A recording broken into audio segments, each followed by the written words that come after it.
आप मानो या ना मानो, वीकेंड में 2 से 3 बार तो सबके घर में साउथ इंडियन रेसिपी बनती है। लेकिन मुझे इस बार कुछ अलग ट्राई करना था। तो hi everyone, welcome back to my channel. तो यहाँ पे इस रेसिपी को बनाने के लिए आप कोई भी कप या फिर कटोरा का यूज़ कर सकते हैं। मेजरिंग कप का यूज़ कर सकते हैं। मैं ले रही हूँ यहाँ पे 3 कटोरा राइस। आप जो नॉर्मल हम डोसे के लिए यूज़ करते हैं ना, पीठा वगैरह बनाने के लिए, आप उस वाले राइस का यूज़ कर सकते हैं। तो बस यहाँ पे राइस के साथ यहाँ पे मैंने लिया है 1 कप, मतलब 1 कटोरा भरकर उड़द की दाल। हाफ कटोरा यहाँ पे मैं ले रही हूँ चना दाल। हमें ऐड करना है थोड़ा सा मेथी दाना, जो कि डोसे को क्रिस्पी बनाता है, और इसे भीगने के लिए छोड़ देंगे। तो आज मैं बना रही हूँ बेने डोसा, कि साउथ इंडियन की एक पॉपुलर रेसिपी है। इसे 1 से 2 बार वॉश करने के बाद इसे 3 से 4 घंटे के लिए छोड़ देंगे भीगने के लिए। चाहे तो सभी चीज़ों को अलग अलग भी भिगा सकते हैं। मैंने यहाँ पे एक ही बर्तन में सारी चीज़ों को भीगने के लिए छोड़ दिया है। अब इसे हमें 3 से 4 घंटे के लिए छोड़ देना है, तब तक ये बहुत ही बढ़िया तरीके से फूल कर तैयार हो जाएगा। अब देखिए, मैंने इसे 3 से 4 घंटे बाद जब चेक किया तो ये सभी चीज़ें अच्छे से फूल चुकी हैं। अब क्या करेंगे, हमें इसको पेस्ट बनाना है। इससे पहले ना, अब क्या करें ना, थोड़ा सा पोहा, तो हाफ कटोरा जितना पोहा ले ले, उसे थोड़ा सा पानी डाल के रख दीजिए, क्योंकि पोहे को भीगने में ज़्यादा समय नहीं लगता। तो मैंने इसको अभी ही धोकर इसे रख दिया है।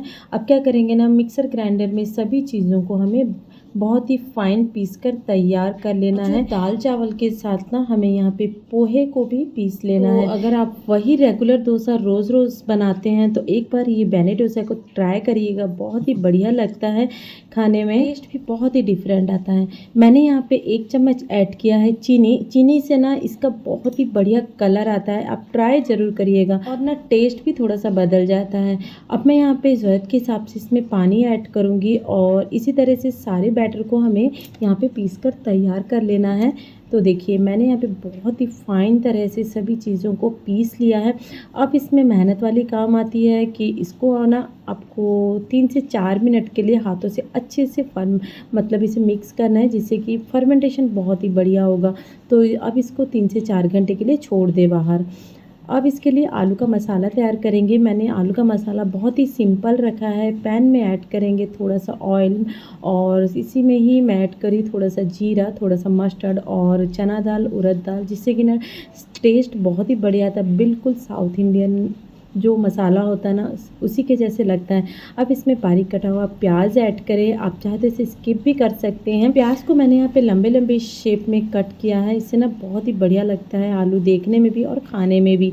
तो बस यहाँ पे आलू प्याज को हमें अच्छे से पका लेना है। प्याज जब थोड़ा सा पक जाए, इसमें ऐड करेंगे थोड़ा सा नमक, पिंच भर हल्दी। हमें यहाँ पे ज़्यादा हल्दी का यूज़ नहीं करेंगे, और ना यहाँ पे मैं कश्मीरी चिली वगैरह का यूज़ नहीं कर रही हूँ। इससे ना कलर बहुत ही बढ़िया आता है। आप चाहे तो ग्रीन चिली इसमें डाल सकते हैं, और थोड़ी सी मैंने यहाँ पे करी लीव्स ऐड की है। बस ये सभी चीज़ों को एक बार अच्छे से टॉस कर ले। अब इसमें ऐड करेंगे आलू। तो जी हाँ, उबले हुए आलू को हमें रफली तोड़कर इसमें डाल देंगे। आप चाहे तो पूरा मैश भी कर सकते हैं। मुझे यहाँ पे आलू के टुकड़े थोड़े से पसंद है, तो मैं यहाँ पे इस तरह से रफली इसे तोड़कर इसमें ऐड कर रही हूँ। और ना ऊपर से थोड़ा सा गरम मसाला ऐड करेंगे, और सभी चीज़ों को अच्छे से मिक्स कर ले। तो देखिए, यहाँ पे ना मैं ज़्यादा मसाले का यूज़ नहीं कर रही हूँ। मुझे डोसे में ना इस तरह से सिंपल आलू का टेस्ट बहुत ही बढ़िया आता है। तो देखिए, इसका कलर कितना बढ़िया है ना, और मुझे ना इसी तरह से आलू का मसाला पसंद है। आप इसे पराठे के साथ भी खा सकते हैं, बहुत ही बढ़िया लगता है। और अच्छे से आलू को मतलब चला लेंगे। देखिए, आलू का मसाला यहाँ पे तैयार हो चुका है। इसे बनाने में लगभग आपको 5 से 6 मिनट का समय लगेगा, और ऊपर से बारीक कटा हुआ हरा धनिया डालकर इसे हमें गैस को ऑफ कर देना है, और आलू का मसाला यहाँ पे बन जाएगा। चलिए इसे साइड में रखते हैं। अब हमने जो डोसे के बैटर को रखा था ना, उसे चेक कर लेते हैं। डोसे के बैटर को रखे हुए मुझे यहाँ पे 3 से 4 घंटे का समय हो चुका था, क्योंकि मैं इसे शाम को तैयार कर रही थी, और मैंने 12 बजे तक ये डोसे के बैटर को मतलब रेडी कर लिया था। अब देखिए, बहुत ही बढ़िया तरीके से फूल चुका है। हो सकता है कि अगर मैं इसको और कुछ देर रखती तो ये और बढ़िया तरीके से फूल जाता, लेकिन ठीक है, अभी मैंने इसे 3 से 4 घंटे के लिए रखा था। और देखो, ये अभी तैयार है। अभी आपको ना जितना डोसे के लिए बनाना है ना, आप उतना निकाल लीजिए।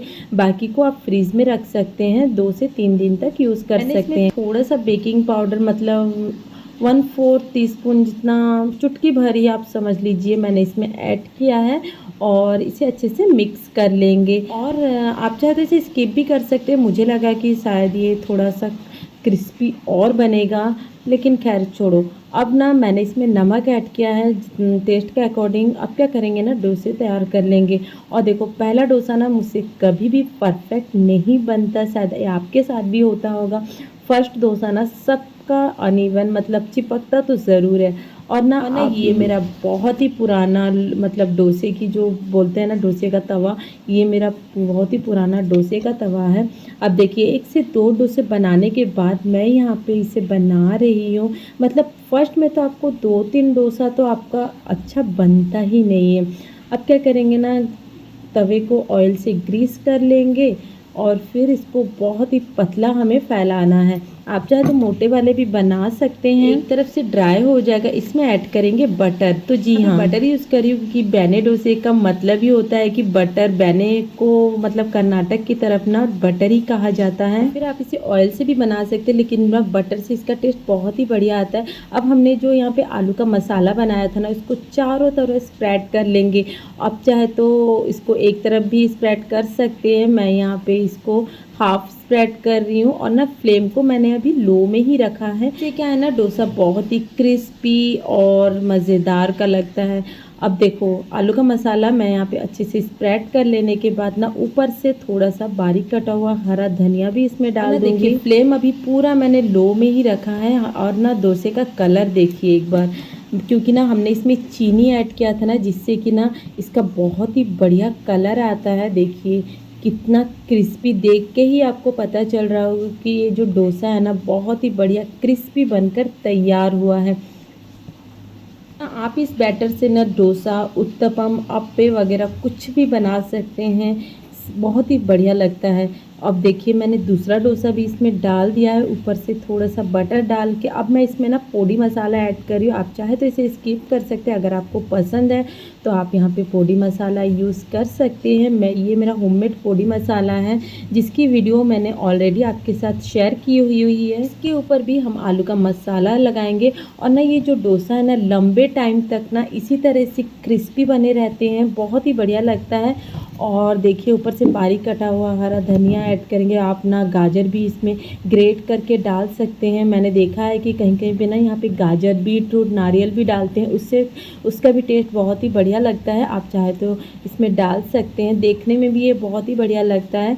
और देखिए, ये डोसा आपको देख के ही पता चल रहा होगा कि कितना क्रिस्पी बना होगा, और खाने में तो टेस्टी तो आप भी इस डोसे को एक बार ज़रूर ट्राई करिएगा। मैंने इसे अपनी फेवरेट चटनी के साथ और सांभर बनाया था। इसका टेस्ट कॉम्बिनेशन बहुत ही बढ़िया लग रहा था। आई होप कि आपको ये रेसिपी पसंद आई होगी। और अगर आप चैनल पे नए हो ना, तो प्लीज़ चैनल को सब्सक्राइब कर दीजिएगा। फेसबुक से देख रहे हो ना, प्लीज़ पेज को फॉलो करिएगा। मैं आपके साथ इसी तरह से नई नई रेसिपी शेयर करते रहते। और फिर चलिए मिलते हैं इसी तरह से एक नई रेसिपी के साथ। I hope, take care, bye bye.